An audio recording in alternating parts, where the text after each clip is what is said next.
Hello, my thinking, inquisitive 1585ers.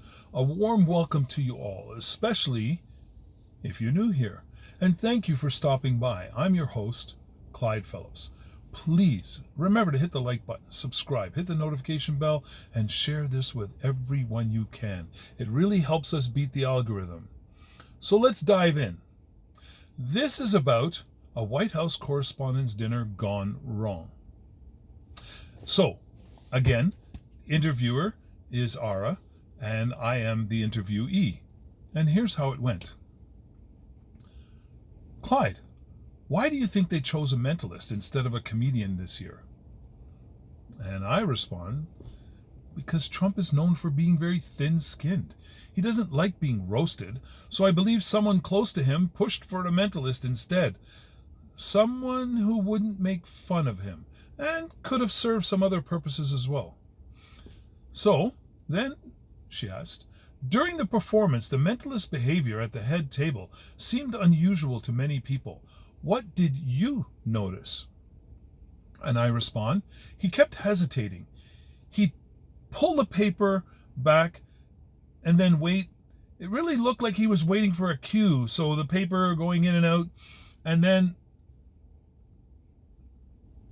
he was waiting to reveal the note. The timing just felt unnatural, in my opinion.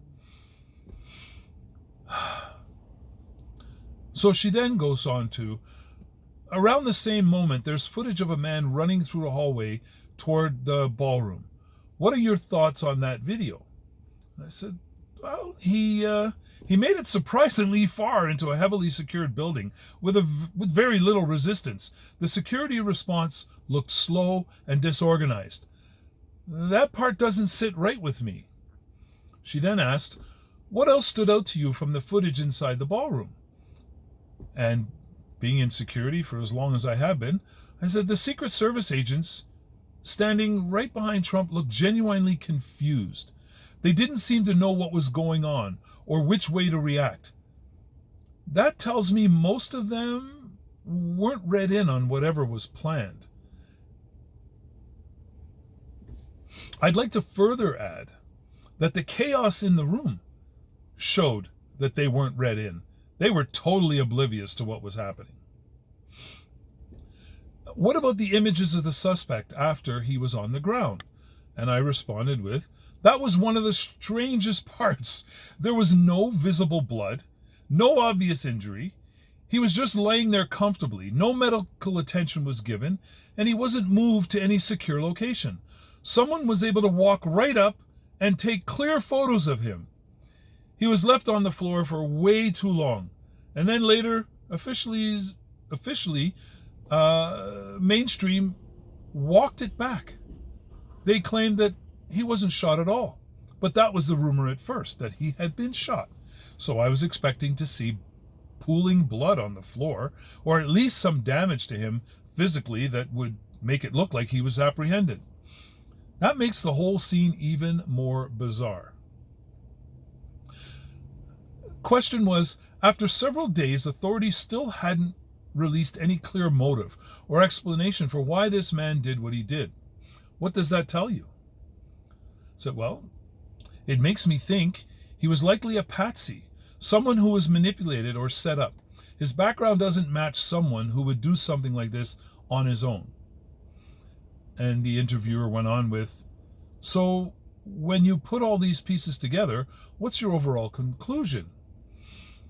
Of course, sorry, but I said, because of the way it was horribly done and absolutely not spontaneous in almost any way possible, I said I believe the event was staged.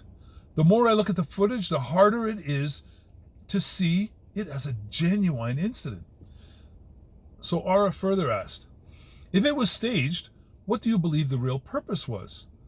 I said, well, to me it's pretty obvious, to generate massive public sympathy right before the midterms. Trump has said in the past that he could stand in the middle of Fifth Avenue and shoot someone and not lose any supporters or voters. This seems to fit the same way of thinking. He thinks so lowly of the people who are following him and the people who believe him that he believes he can tell them anything, show them anything, and they will be steadfast in his corner. But I'll be honest, there's still a small chance I could be wrong. And I'm willing to admit that. So please remember to hit the like button, subscribe, hit the notification bell. Oh my Lord, and share this with everyone you can. And remember, folks, we never give up and we never give in, but we keep an open mind, because that's the only way we can gather knowledge, and knowledge is the only power we'll ever possess in this world, and we are not giving up our power. Folks, stay safe, stay healthy, and above all, stay as happy as humanly possible. We'll see you in the next one. And again, this script is credited to the interview conversation between Ara and Clyde. See you on the next one.